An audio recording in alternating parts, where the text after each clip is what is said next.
Buenas, bueno, disculpad la tardanza, vamos a empezar ya. Hoy tenemos como ponente a Marcela Vélez, licenciada en Filosofía por la Universidad Autónoma, actualmente trabajando también en el Departamento de Filosofía y realizando su tesis sobre la revolución y la dialéctica en Adorno y en Hegel. Y nada, cuando quieras. Gracias. Bueno, gracias a los organizadores, a los asistentes. Es un placer y un honor para mí estar aquí con todos vosotros y espero que lo que os tenga que contar contribuya a ampliar el conocimiento de esta manera fuera de lo académico que pretende el curso. Bueno, yo os voy a hablar de Adorno, es uno de los autores sobre los que realizo mi tesis.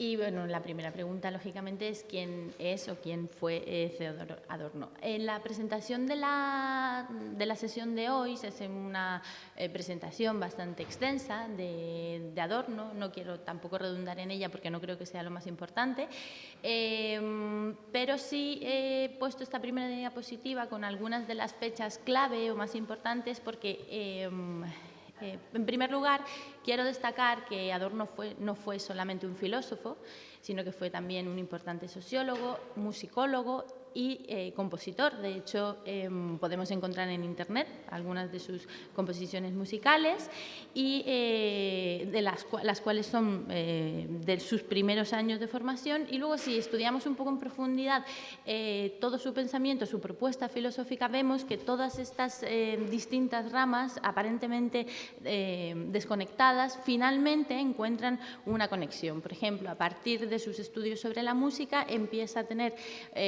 una serie de reflexiones sobre el tempo de la música, el tiempo que le llevará a reflexionar sobre la historia y todas, como veremos hoy, todas sus reflexiones sobre la historia estarán a la base de su propuesta no solo política, sino epistemológica, gnoseológica, ética, que constituyen un todo en la propuesta de Adorno.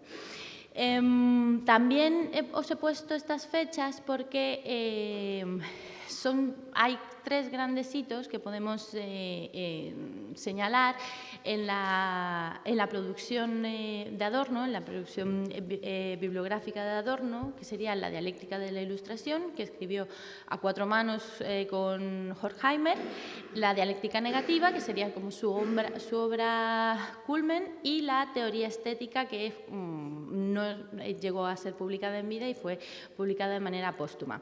Entonces, tenemos las fechas en la diapositiva. 1938 es cuando él tiene que exiliar a Estados Unidos debido a la situación de inestabilidad que había en Alemania.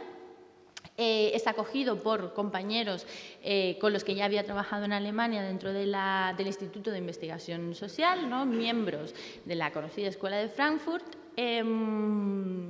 Y ya estando en Estados Unidos es cuando establece unos lazos más fuertes con Horkheimer y ambos, primero titulados Fragmentos filosóficos, después ya conocidos como Dialéctica de la Ilustración, pero escriben la obra que he seleccionado para que leyéramos hoy y que vamos a analizar un poco más en profundidad. En esta obra, si bien es una obra, podemos decir, de juventud, desde las primeras obras de Adorno, vemos ya in nuce todo lo que posteriormente el propio Adorno va a seguir desarrollando.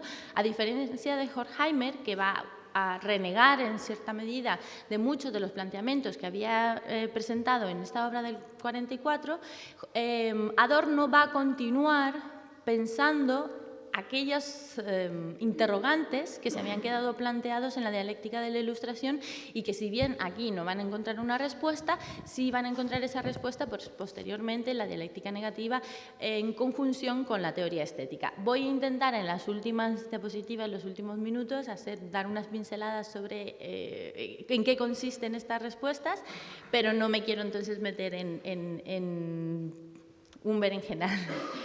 En ese berenjenal. Entonces, vamos a dedicarnos sobre todo a la dialéctica de la Ilustración y veremos la conexión que pueda tener con la dialéctica negativa y la teoría estética.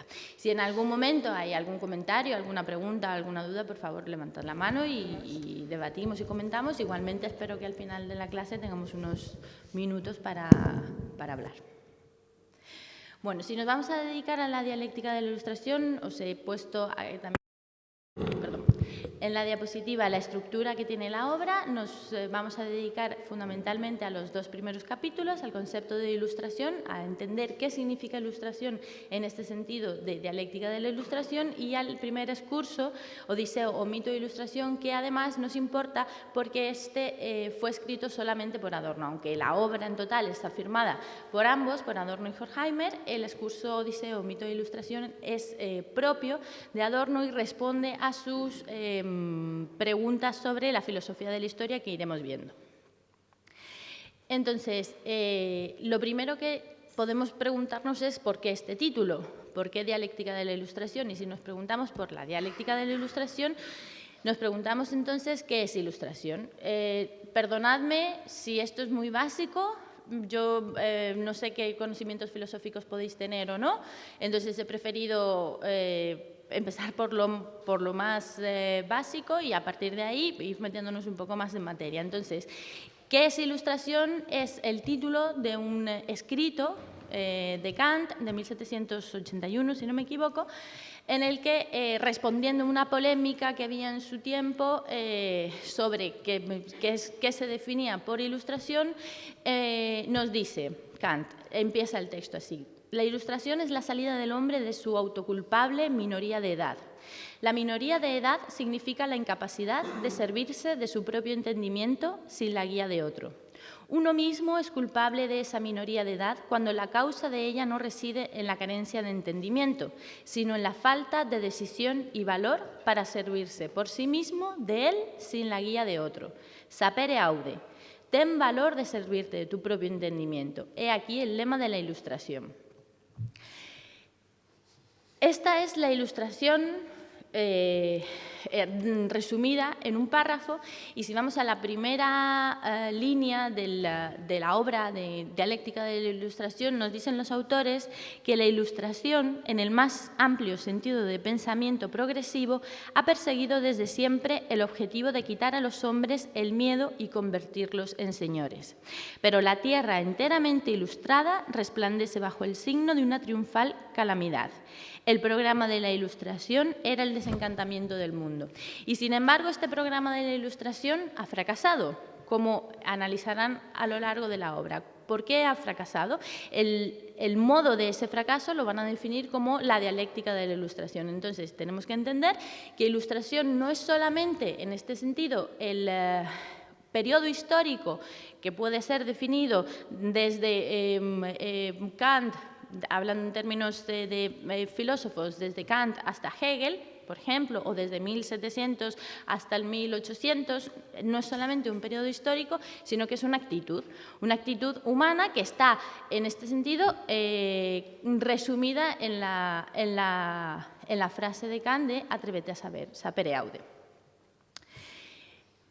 Dialéctica de la Ilustración. Si ya hemos visto la vertiente de la Ilustración, vamos a ver por qué dialéctica. La dialéctica hace referencia a la herencia indudable que tiene Adorno de Hegel. Ya en la dialéctica negativa, bueno, a lo largo de su carrera, Adorno se declaró un fiel hegeliano que quería corregir los errores que había cometido Hegel. Por eso, él entiende que la manera de entender el mundo ha de ser una manera dialéctica. Por eso os señalo en la diapositiva que la dialéctica es el movimiento mismo de la realidad. Movimiento de la realidad, si lo vemos desde una perspectiva más marxista que hegeliana, movimiento del concepto, si lo vemos desde una perspectiva estrictamente hegeliana, pero es la manera que tenemos para abordar, para entender el mundo, para entender todas las relaciones, ya sean las relaciones de producción, las relaciones sociales, las relaciones de los seres humanos consigo mismos. Es aquello de necesario y racional que hay en la evolución de las cosas, sean una evolución histórica o una evolución en la naturaleza. Esta dialéctica, si nos queremos poner hilar más fino, la dialéctica hegeliana, que será, digamos, la base de la crítica de Adorno,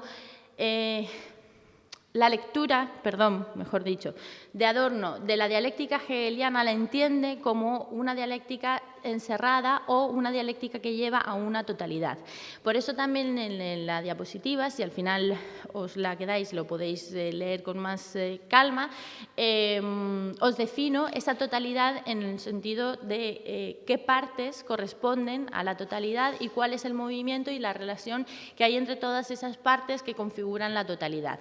Si esta dialéctica es una dialéctica positiva porque tiene un cierre, desde la perspectiva de Adorno, lo que querrá Adorno con la dialéctica negativa es no cerrar esa posibilidad, no entender que todo tiene un sentido.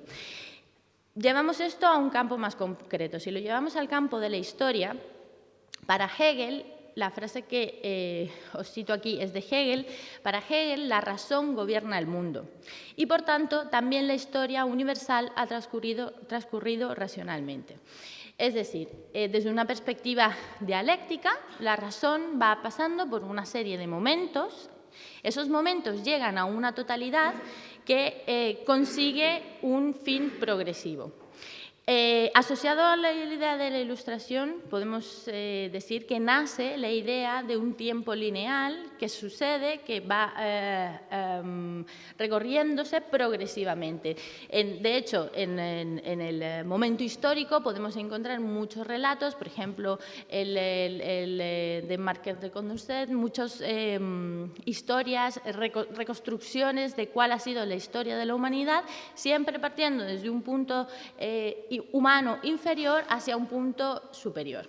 La reconstrucción de la historia que nos ofrece Hegel en las lecciones de la filosofía de la historia universal también considera que la razón va recorriendo una serie de puntos, una serie de momentos, una serie de reinos, los llama él, una serie de reinos, y en ese recorrido, digamos, se va enriqueciendo y cada vez va siendo más racional. Por eso, finalmente, en las lecciones del derecho, Hegel dice que todo lo real es racional y todo lo racional es real, porque todos los sucesos que pueden acontecer o que acontecen en la historia, todos esos acontecimientos que son reales, realmente efectivos, desde ya una perspectiva filosófica, están gobernados por la razón. Bien, esto es el marco, a muy grandes rasgos, el marco que hereda Adorno y contra el cual se va a rebelar, sobre todo por la situación en la que él encuentra su mundo y encuentra que no puede gobernar la razón del mundo si están rodeados de barbaries y calamidades, como lo llamará él. Os he puesto también en la diapositiva un resumen de las características principales del reino griego según las lecciones de la filosofía universal de Hegel, porque, como veremos un poco más adelante, es importante que tengamos en cuenta cómo caracteriza Hegel el reino griego y cómo luego Adorno lo retomará y lo caracterizará. La primera idea, bueno, son dos ideas fundamentales las que se cuestionarán Adorno y Horkheimer en esta obra, la idea de razón y la idea de progreso. La viñeta que os he puesto del roto dice, llama a la destrucción progreso y nadie se te opondrá. Bueno, eso es para darle un toque irónico, pero que va en la misma línea de la crítica que hacen Adorno y Horkheimer. Y que está a la base de esa dialéctica de la Ilustración. Y os pongo una cita que es un poco extensa, pero que también nos aclarará, igual que sirvió a Adorno, de Walter Benjamin, que era gran amigo y fuente intelectual de Adorno y sobre todo en esta obra. Y dice, una razón por la que el fascismo tiene posibilidades de darse es que en nombre del progreso quienes se oponen a él lo tratan como si fuera una norma histórica. El asombro de que las cosas que estamos experimentando ocurran aún en pleno siglo XX no es filosófico. Este asombro no es principio de conocimiento, a menos que sea el conocimiento de que la visión de la historia que lo hace posible es insostenible. Una pintura de Paul Klee, titulada Angelus Novus, muestra un ángel que parece como si de pronto fuera a apartarse de algo que está contemplando con fuerza. La veis la imagen a la izquierda, bueno, vuestra derecha. Sus ojos miran fijamente, su boca está abierta, sus alas extendidas. Así es como uno imagina al ángel de la historia. Su cara está vuelta hacia el pasado. Allí donde percibimos una cadena de acontecimientos, él ve una sola catástrofe que sigue amontonando restos y lanzándolos delante de sus pies. Al ángel le gustaría quedarse, despertar a los muertos y recomponer todo lo que ha sido roto. Pero una tormenta del paraíso empuja sus alas hacia atrás con tal violencia que no puede cerrarlas. La tormenta impulsa al ángel hacia el futuro, al que da su espalda, irresistiblemente, mientras la pila de restos y escombros crece por el cielo tras él. Esta tormenta es lo que llamamos progreso. Estas dos citas están extraídas de las tesis sobre el concepto de historia de Benjamin y creo que, por eso las he traído, muestran muy claramente cuál es la idea que se tiene sobre el progreso, evidentemente debido a las circunstancias político-bélicas que estaban sufriendo en este momento. Entonces, la primera idea que se quiere criticar, recibida o heredada de esa filosofía decimonónica, es la idea de progreso, la idea de una historia lineal que transcurre hacia un estado mejor, hacia un estado superior, definida como progreso. Entonces,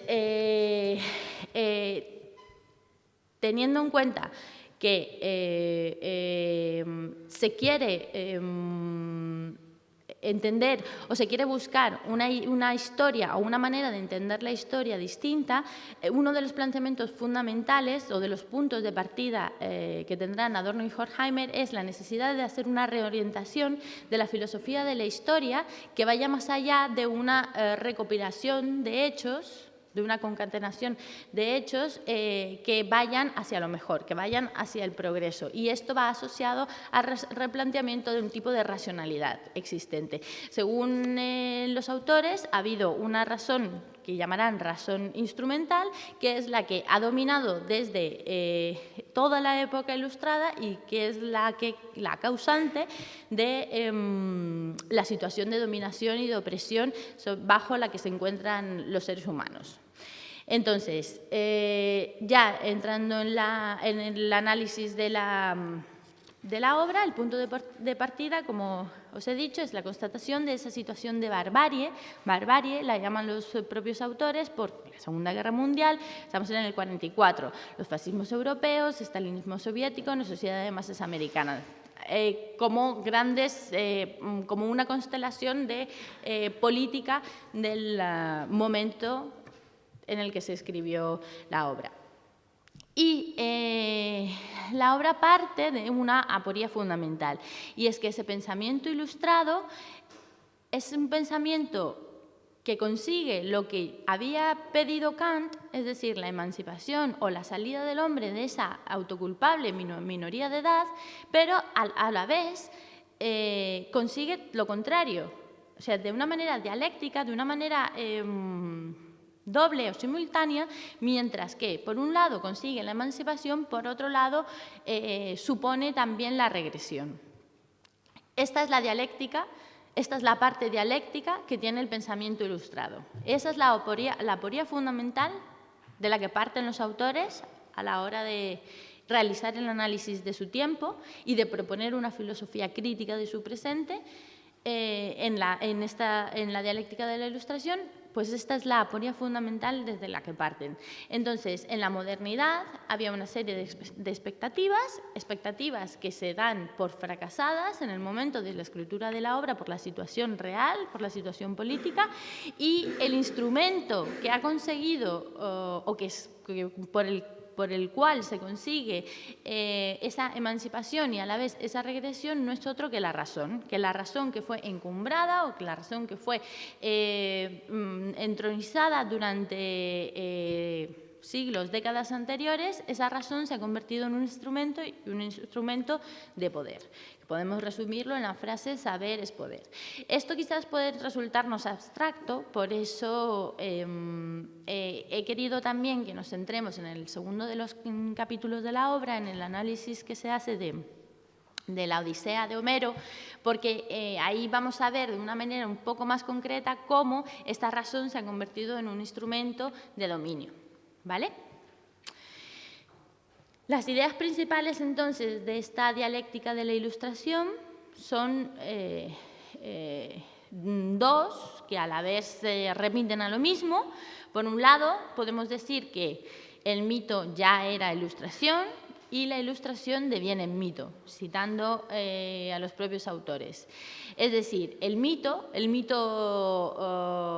este caso homérico, pero el mito previo, supuestamente, en una historia de la civilización occidental, del pensamiento occidental, el mito previo al pensamiento racional, el mito previo al logos, ¿no? En esa tan manida frase del paso del mito al logos. El mito, como en la situación previa al pensamiento o a la situación de racionalidad del ser humano, esa situación mítica, era ya en sí Ilustración. Y veremos por qué era Ilustración, según Adorno, en la caracterización de Ulises. Pero también la Ilustración, ese momento tan kantiano de emancipación, va a terminar siendo un mito.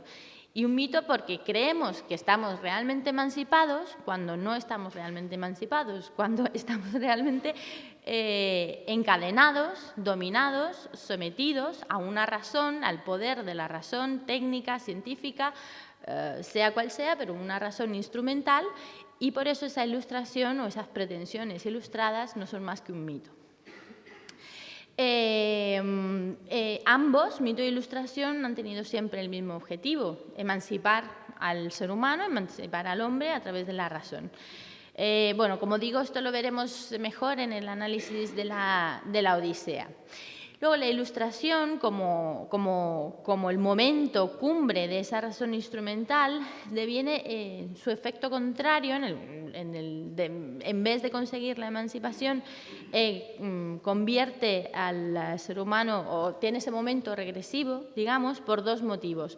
Porque, para Adorno, y esto es importante porque veremos aquí la clave para entender la posterior dialéctica negativa, y es que, por un lado, lo cualitativamente diferente, es decir, aquello que no es idéntico, los seres humanos, que somos todos diferentes, a través de la razón instrumental nos convertimos, o se convierte todo lo diferente, en idéntico cuantitativamente. En la propia dialéctica de la Ilustración, en el tercer o cuarto capítulo, se hace un análisis del antisemitismo. Para Adorno, el judío es el máximo exponente de la alteridad porque precisamente es el que representa aquello cualitativamente diferente en un más alto grado. En este sentido, la lectura que hacen, por ejemplo, del fascismo o de los totalitarismos es que no aceptan la diferencia y que lo que se desea en todo caso es convertir todo en idéntico. El principio de identidad, digamos, es el que rige todos los procesos políticos, una identidad cuantitativa, es el que rige todos los procesos políticos, y por eso, en este caso, el análisis que hacen de los judíos les lleva a pensar que es el mayor exponente de la alteridad en este sentido.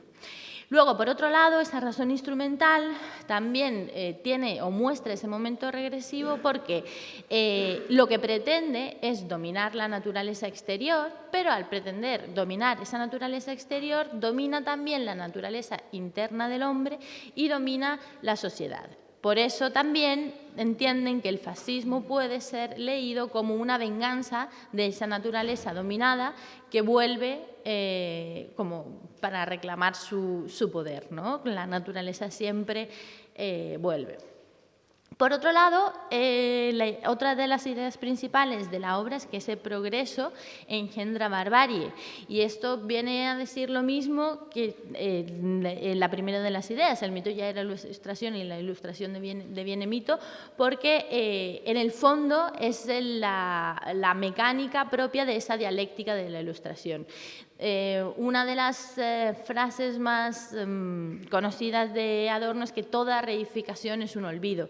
Y al final esto muestra cómo esa dialéctica de la Ilustración tiene ese momento positivo y negativo que tenemos que tener en cuenta para poder entender el presente y poder dar unas claves o tener una filosofía, un papel crítico de análisis y de propuestas. ¿Hasta aquí bien? ¿Alguna pregunta? Vale. Bueno, pasamos entonces al capítulo sobre Ulises. Ulises es, según Adorno, el prototipo del individuo burgués. Veremos por qué. Lo primero, entonces, que nos preguntamos, o que me pregunto yo, es que ¿por qué Adorno escoge a Ulises?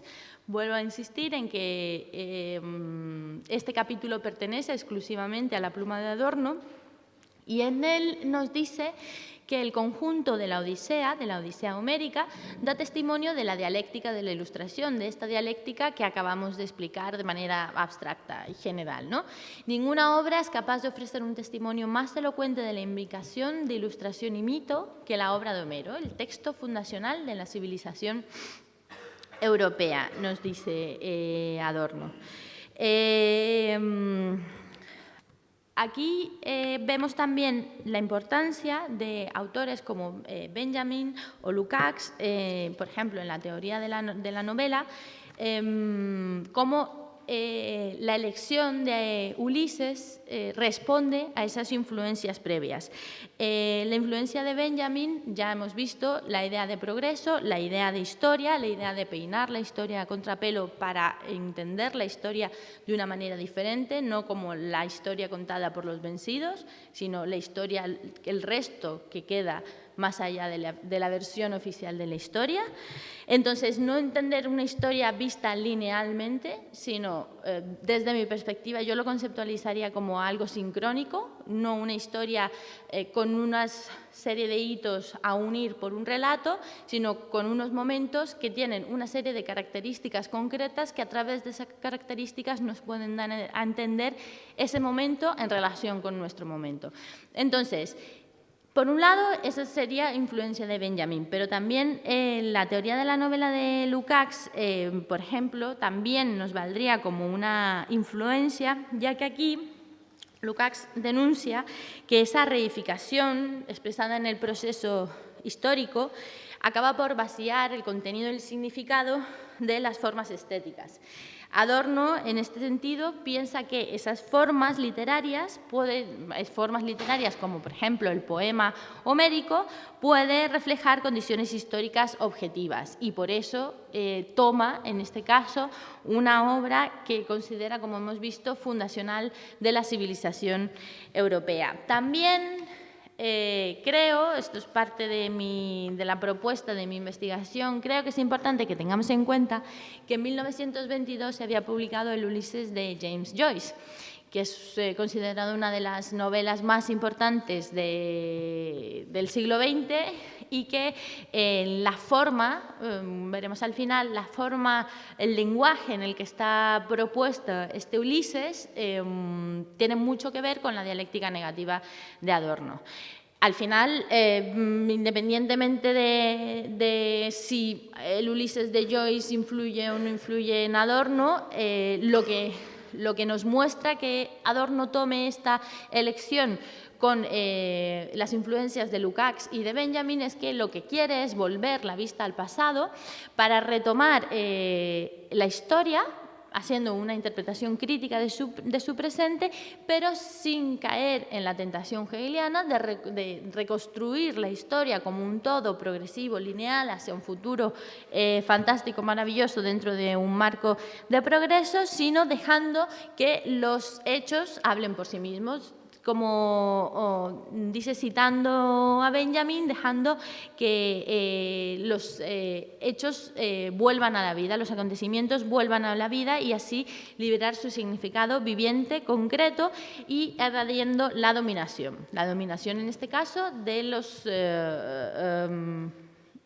la historia hegelianamente entendida. Bueno, El mito de Homero refleja la tesis central de la dialéctica de la Ilustración que ya os he expuesto. Nos provee de una posibilidad de hacer una filosofía de la historia no lineal y para ello Adorno hace el análisis de dos momentos esenciales, no solo dos, pero son los que yo os he traído aquí, que creo que son los más importantes, dos momentos esenciales del mito. No sé si habéis leído la Odisea de Homero, os la recomiendo. En primer lugar, vamos a analizar el episodio de Polifemo y luego vamos a analizar el episodio de las sirenas. El episodio de Polifemo, Adorno comienza su narración indicándonos que, y cito Adorno, dice: «Si ya desde Platón también los dioses patriarcales del Olimpo fueron absorbidos por el logos filosófico, la comprensión de dicho fenómeno se halla prefigurada en los poemas homéricos en cuanto es precisamente la mitología como verdad lingüística desarrollada la que ha puesto en marcha el proceso sin fin de la Ilustración». Es decir, lo que nos está diciendo es que ya en la mitología o en el lenguaje de Homero, este lenguaje estaba dotado de una universalidad que será la que lleve a que posteriormente el concepto sea lo que encarcele y no permita que exista aquello que no se puede conceptualizar. Es decir, aquello que no puede ser dicho con palabras, aquello que no cae bajo la red del concepto, la formalidad del lenguaje, eso no se puede pensar, no se puede comprender como algo existente. La universalidad conferida al lenguaje por medio de los poemas se revela para Adorno en el hecho de que Odiseo, y cito, tenéis la cita en la diapositiva, Odiseo descubra en palabras lo que en la sociedad burguesa desarrollada se llamará formalismo. Su permanente validez se paga al precio de distanciarse del contenido que las llena en cada caso, de modo que en tal distancia pueden referirse a todo contenido posible, a nadie lo mismo que al propio Odiseo. No sé si conocéis el episodio de Polifemo del canto homérico. Si lo conocéis, a lo mejor sobra esto. Si no lo conocéis, os voy a leer la parte a la que se está refiriendo Adorno. Os voy a leer la parte de la Odisea de Homero a la que se está refiriendo Adorno, que por otro lado me parece que es bastante divertida. Odiseo, para quien no se ubique mucho, después de la guerra de Troya, quiere volver a su hogar, a reencontrarse con su mujer Penélope. Entonces tiene que pasar por una serie de pruebas y de aventuras hasta poder llegar a Ítaca, que es su ciudad. Una de esas aventuras supone que llega a una isla con los hombres, los soldados que le acompañan, se meten en una cueva pensando que esta cueva está vacía y resulta que era la cueva del cíclope Polifemo, que cuando se da cuenta que ellos están dentro empieza a comerse a algunos de los hombres que iban, o de los soldados que iban con Ulises.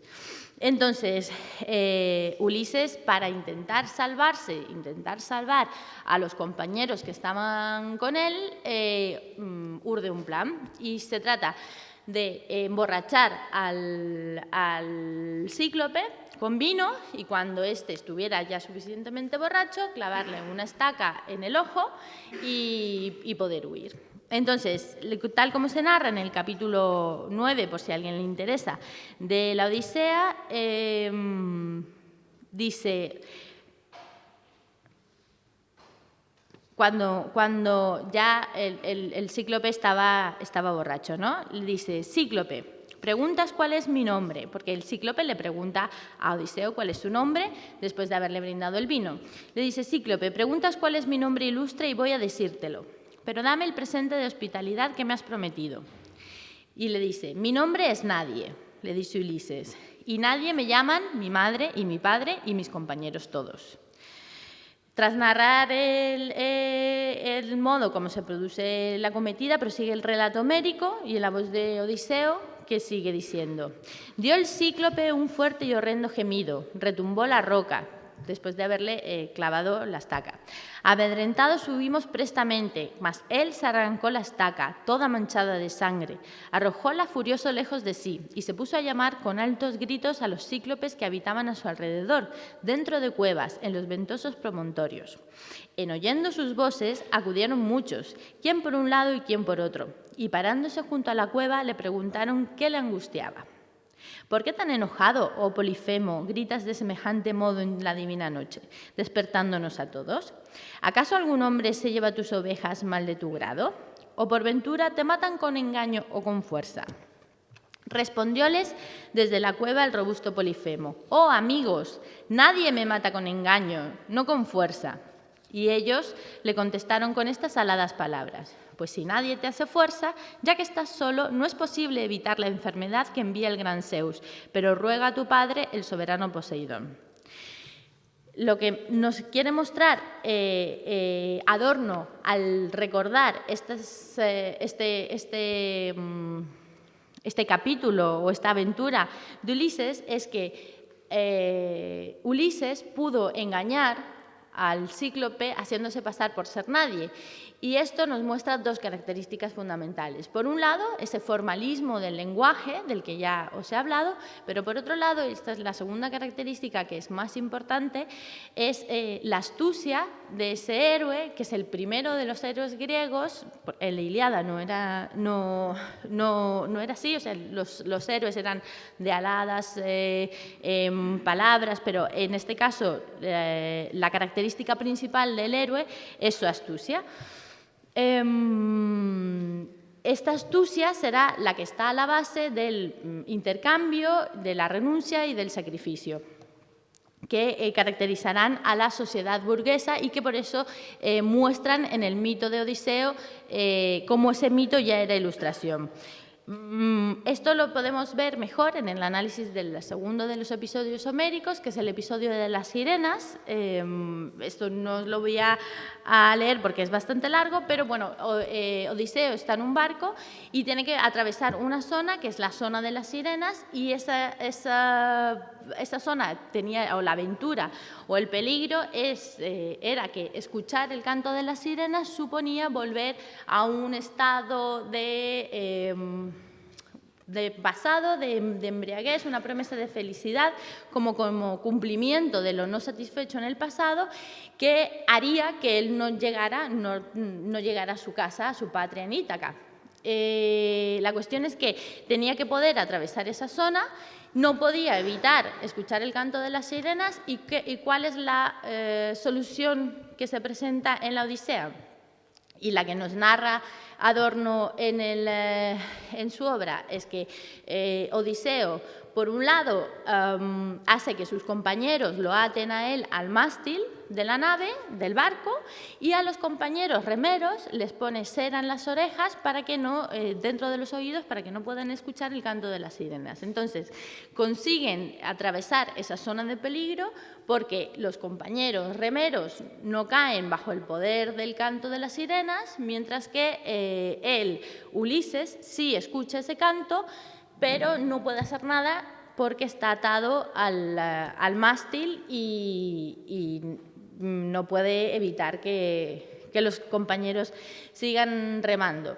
Entonces, esta astucia de Odiseo lo que nos muestra, o la lectura que hace Adorno, nos lleva a una nueva lectura de la dialéctica del amo y el esclavo hegeliana, y entonces nos muestran por un lado,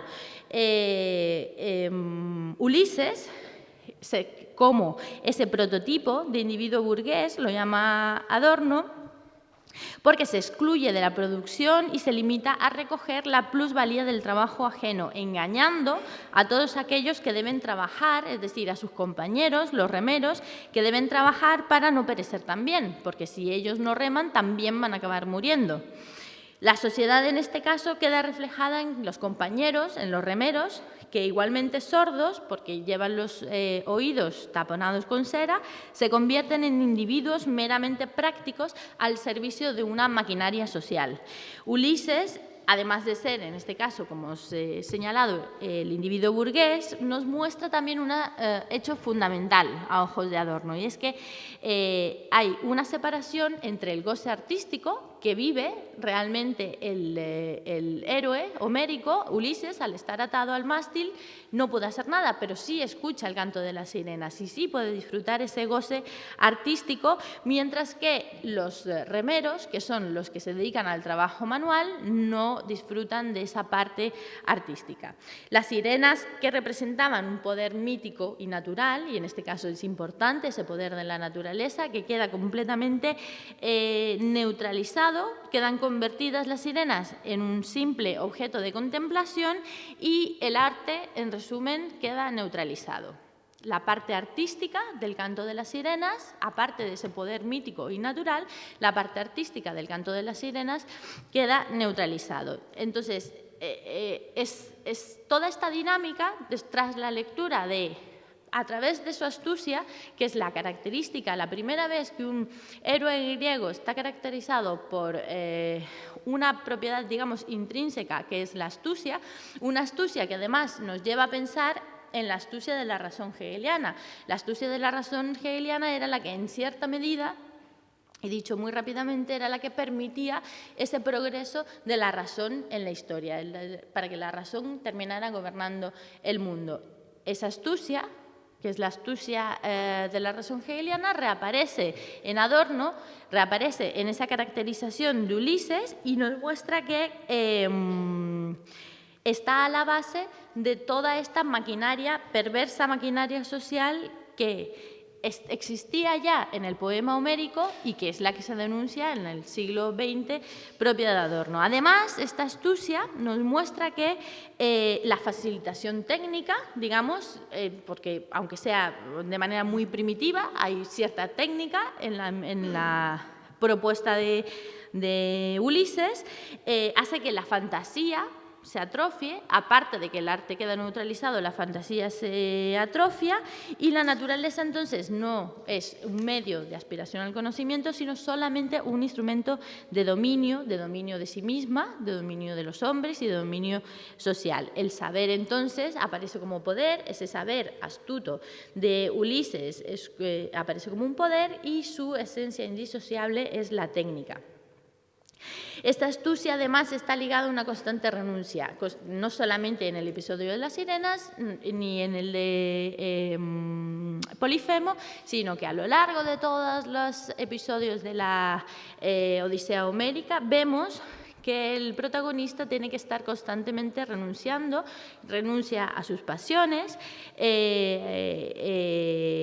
por ejemplo, a las reses del sagrado Hiperión, a las flores de loto, está constantemente en una renuncia. Esta renuncia, que es su sacrificio, es en el fondo el engaño.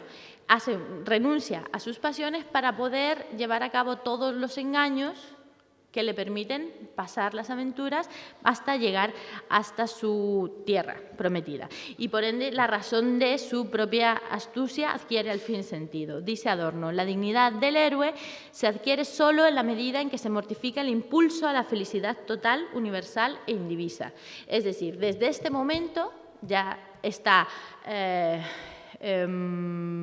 definida el destino de constante renuncia a las pasiones o a la felicidad por parte del hombre, y esa es también la parte mítica de la Ilustración. Y además queda establecido el dilema propio de la sociedad burguesa que aparece ya en el mito de Homero, y este dilema no es otro para Adorno que engañar o morir, engañar o perecer. Y es que para Adorno, desde que el hombre interiorizó esa ley del sacrificio, de la que venimos hablando, por medio de la astucia, perdió toda la posibilidad de libertad. Y así la historia de la civilización entonces no ha sido más que una historia de renuncia. En resumen, podemos decir que Homero y su poema aparecen como los signos desveladores del comienzo de ese dominio ilustrado. Por eso es un excurso en la obra, y entiendo Adorno nos lo presenta para clarificar un poco la dificultad de ese concepto de ilustración que nos han presentado en el primer capítulo.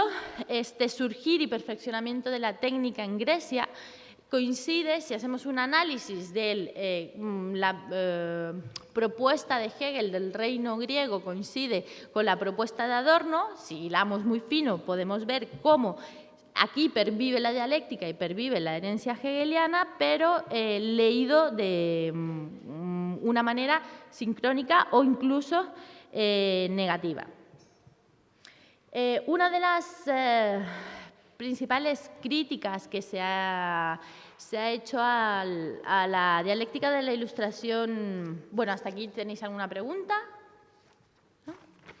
Bueno, una de las principales críticas que se ha hecho al texto de dialéctica de la Ilustración es que es un texto pesimista, que si bien expone una situación de barbarie, no ofrece ninguna salida, ninguna propuesta diferente o de cambio ante esa situación. Es verdad que en la obra solamente se plantean los problemas, pero como os decía al principio, si seguimos rastreando la filosofía y la propuesta de Adorno, podemos encontrar cómo los problemas que ahí se plantearon encuentran una solución posterior en las, sobre todo, teoría estética y la dialéctica negativa de Adorno. Por eso me gustaría dedicar 5 minutos a la exposición de esta manera de salir de estos problemas y luego, si queréis, pues debatimos o nos vamos o lo que queráis. Si volvemos por un momento al análisis del episodio de las sirenas que hace Adorno, nos dice que a partir de ese encuentro, y cito, lo tenéis en la diapositiva, a partir del encuentro felizmente fallido de Odiseo con las sirenas, todos los cantos están enfermos y toda la música occidental padece el absurdo del canto en la civilización, que sin embargo es al mismo tiempo la fuerza que mueve toda la música artística. Entonces, sí, aquí tenemos que ver que hay una doble dimensión en la afirmación de Adorno. Por un lado, lo que ya se ha señalado, que el propio arte en ese estado ya neutralizado es parte de la dialéctica de la Ilustración y en ese sentido ha contribuido al proceso de racionalización del mundo, ha contribuido a la dominación, pero por otro lado, las obras de arte llevan en sí, porque por eso nos dice que sin embargo es al mismo tiempo la fuerza que mueve toda la música artística. Por otro lado, digo, las obras de arte también llevan en sí la fuerza del antídoto contra la opresión. En este sentido, esas obras de arte no son cualquier obra de arte, sino que podemos decir que es el antiarte, como lo entenderá Adorno. En su momento histórico era el arte de vanguardia, que era el arte que podía mostrar cuál era el verdadero arte. Vanguardias que, eliminando todo supuesto metafísico o aurático, se erige como antiteórica y por eso, en ese sentido, lo que hace es cuestionar la idea del arte como una habilidad meramente racional, es decir, cuestionar un discurso formal, unidiscursivo, una única manera de entender el universo, de dar el sentido del universo artísticamente. Esa fue la motivación de las vanguardias y en ese sentido mostraban cuál era el verdadero arte. Desde mi punto de vista, un caso paradigmático es el Ulises de James Joyce. Por eso os decía que la elección de Ulises quizás no respondía solamente a esa conexión con la filosofía hegeliana, con las lecciones de la filosofía de la historia de Hegel, sino que también en 1922 había aparecido esta novela que incluso a día de hoy es conocida por la dificultad que tiene para ser comprendida de una manera lineal o por la carencia de un discurso lineal, ¿no? Para Adorno, si bien es cierto que Adorno no hace ninguna afirmación directa de esta obra, sí a través de los distintos lugares en los que he encontrado que se refiere a esta obra, podemos decir que él la considera como una epopeya negativa que encara precisamente el horror de su tiempo y por encararlo y ponerlo sin cortapisas, digamos, de una manera artística, sirve a la libertad. incluso podemos decir que si lo llevamos a un ámbito filosófico, cumpliría de alguna manera la misma función de una dialéctica negativa que terminaría transformando ese lenguaje comunicativo habitual en un lenguaje mimético. Y es que la mímesis es una categoría central dentro del pensamiento de este Adorno maduro. Ya surge en la dialéctica de la Ilustración, pero posteriormente entenderemos cómo esa mímesis será una nueva forma de conocimiento que no se imponga comunicativamente, sino que se aprenda de otra manera y que habrá nuevos espacios de libertad. Finalmente tenéis aquí unas claves de la teoría estética de Adorno, que no voy a aburriros leyéndolas, y esto es lo que yo quería contaros de Adorno. Si tenéis alguna pregunta, duda, debate, pues será un placer.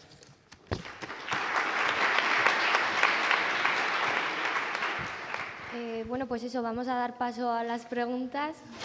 Hay por ahí un micro, si alguien...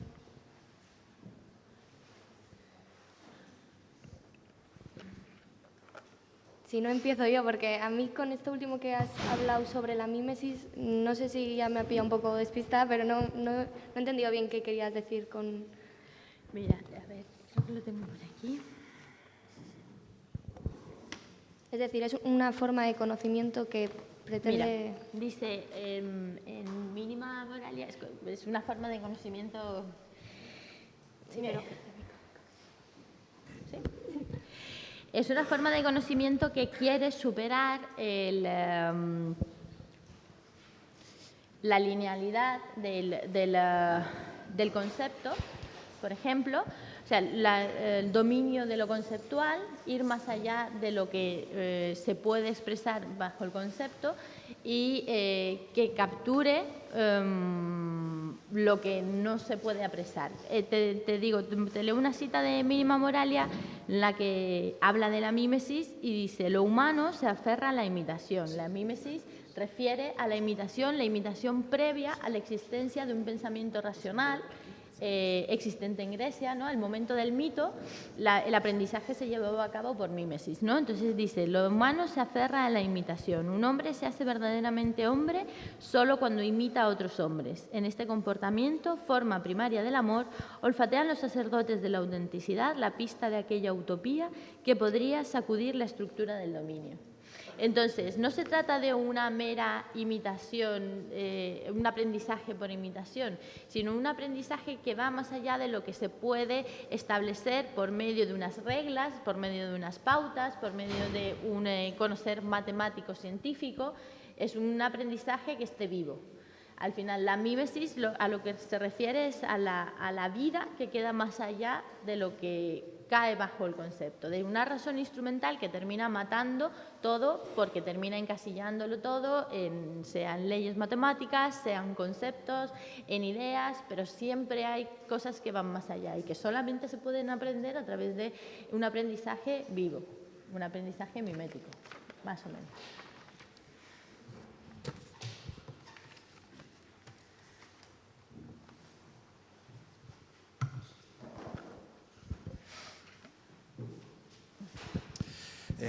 Buenas tardes. Quería felicitarla porque me ha parecido muy sugerente su exposición y simplemente insistir en alguna cosa. El nombre de Ulises en griego es Udeis, es decir, que el mito crea el nombre. Esa anécdota de Polifemo, Udeis es nadie y funciona como eso, porque eso refuerza toda la expresividad. Quería preguntarle por el concepto de mímesis, porque yo creo que mímesis era un concepto central en la teoría de la novela de Lukács, que estudian los jóvenes frankfurtianos casi de memoria. Pero luego, de alguna forma, se abandona porque eso mismo sirve para aquello que se llamaba el realismo socialista, que era mimético, y por él se tienen que alejar. Entonces, no funciona tanto la mímesis como el par, conocimiento mimético y expresivo. En ese juego el lenguaje tiene sus exigencias, no se debe olvidar el aspecto mimético, pero tampoco el expresivo. Y entonces daría un poco más juego. O me corrige si estoy equivocado. Y por último, claro, aquello de que se queda en negativo yo creo que no es demasiado correcto. Hay uno de los últimos escritos, yo creo que es incluso del año 69, que se llama Crítica, en el cual justifica por qué no se puede ir más allá. Y cómo denuncia que hay una trampa que dice, muy bien está la crítica, pero si no, esa crítica no acaba en algo positivo, pues entonces ahórresela. Pero claro, eso impone una exigencia de ser de alguna forma conservador. A mí es uno de los escritos que me parece más revelador, porque además es vivo y está respondiendo a esa necesidad del año 69. Sí, pero en la última de las afirmaciones o preguntas que ha hecho, no entiendo cuál es la parte en la que no está de acuerdo. ¿Con el ir más allá? Pero no se...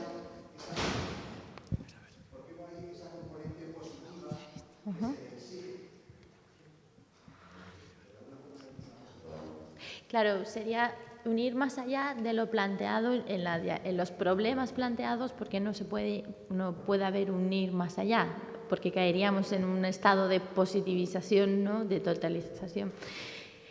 Sí, yo personalmente no lo veo así, porque no creo que hacer un análisis crítico sea hacer una propuesta positiva, ¿no? Hay un paso desde el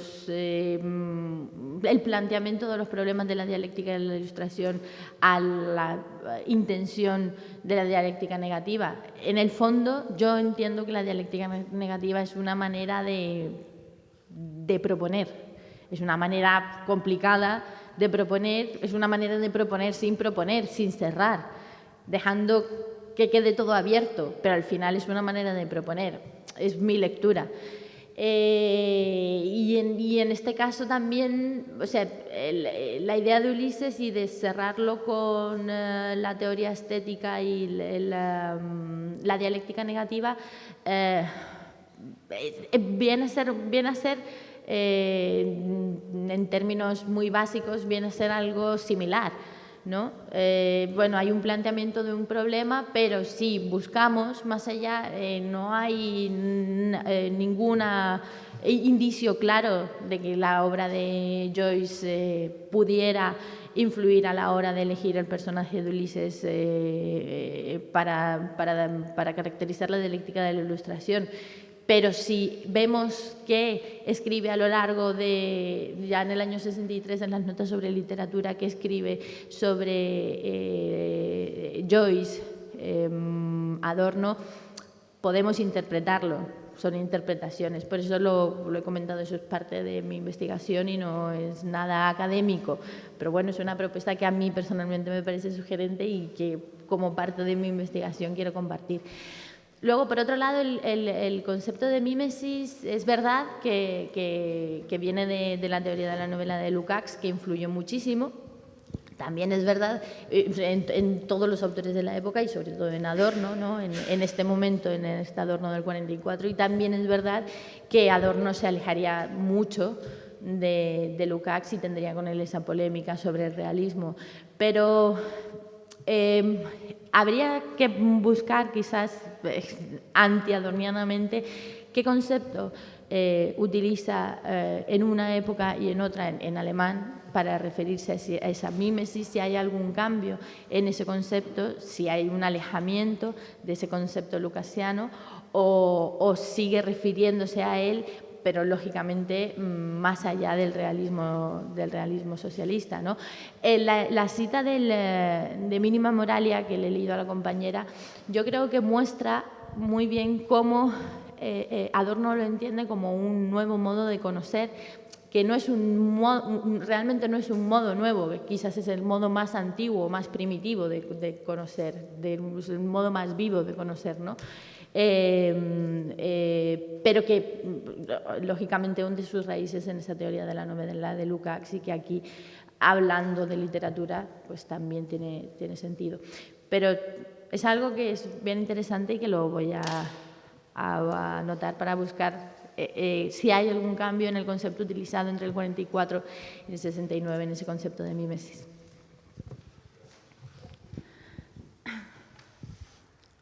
Bueno, yo quería contestar un poco a lo que ha dicho el compañero, esto de que el nombre crea el mito, porque me parece una cosa muy importante, pero creo que está dado vuelta. O sea, que diciendo eso lo que estás haciendo es poner el carro delante de los burros, por así decir, que lo que está primero, antes del nombre, es una estructura de creencia. Quiero decir que, como dice en este texto de lo que es la ilustración, empieza hablando de cómo los números y todos reducidos a la unidad crean la identidad y crean lo que sería el nombre propio.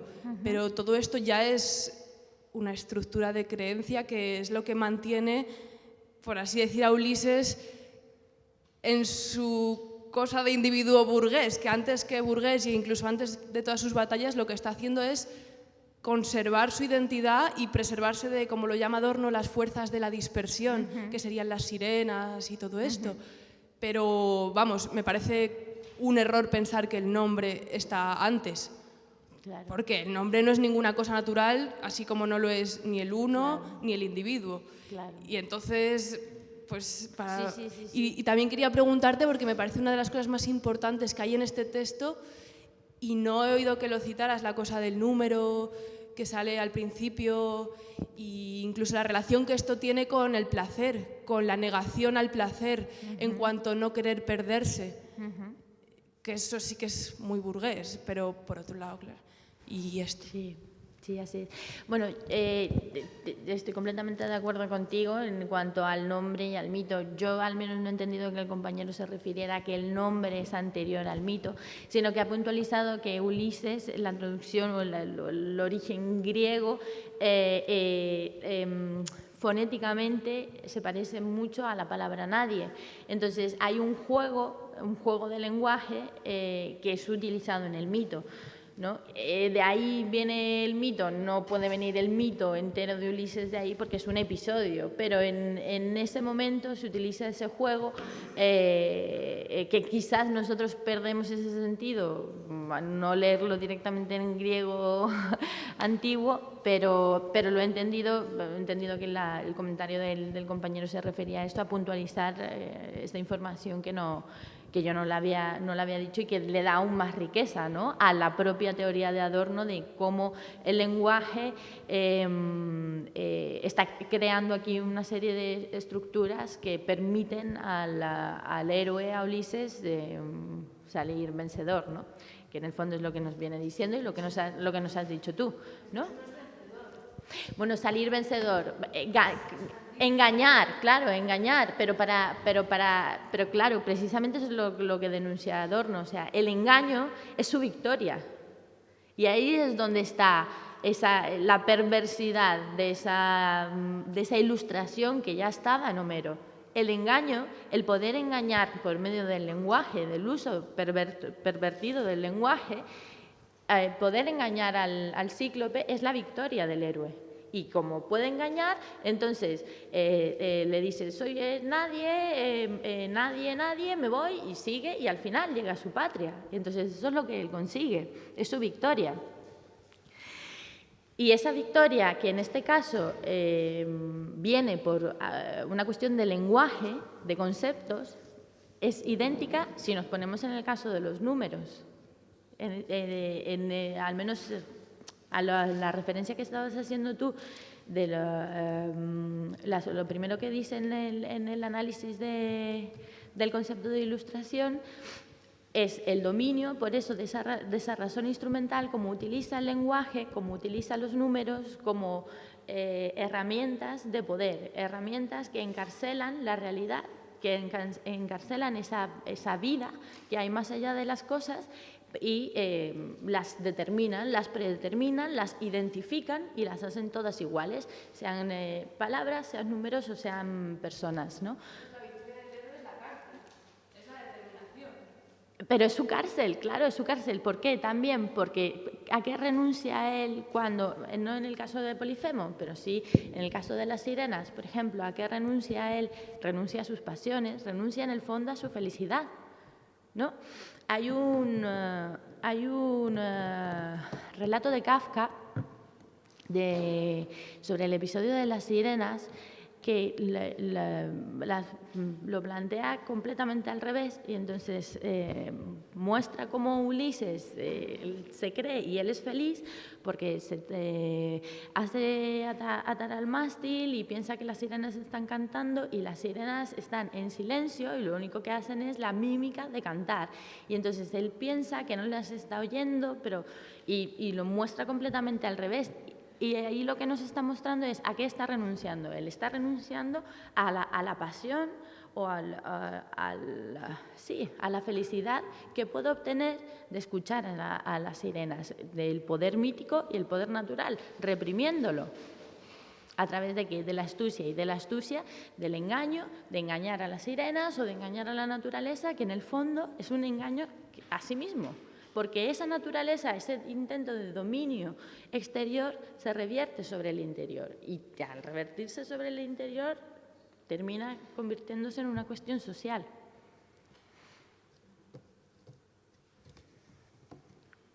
No, una definición más. Si uno se acuerda de realidad, nada precede absolutamente a la generalidad textual. Es decir, que ese objeto que parece que resiste al número ya está creado por el número. Uno piensa en la realidad de Dios, en su digamos, carácter machista, etcétera, etcétera. No existe representación ni existe realidad antes de toda la trayectoria de generalidad textual. Algo también más Matías, no lo dice tan radicalmente, pero quizá que el discurso de eternidad se dispara desde las consideraciones que se hacen sobre el mito en el trabajo de la ilustración que también tiene una tradición anterior desde el punto de vista de la filología, que es una cosa que ya había tenido de alguna forma, pero lo que hace Adorno y Horkheimer es un poco dar el contexto político que necesitaba en ese momento. Gracias. Pues si no tenéis más preguntas, ¿alguna pregunta más? ¿Comentarios? Pues nada, muchas gracias por vuestra asistencia, ha sido un placer.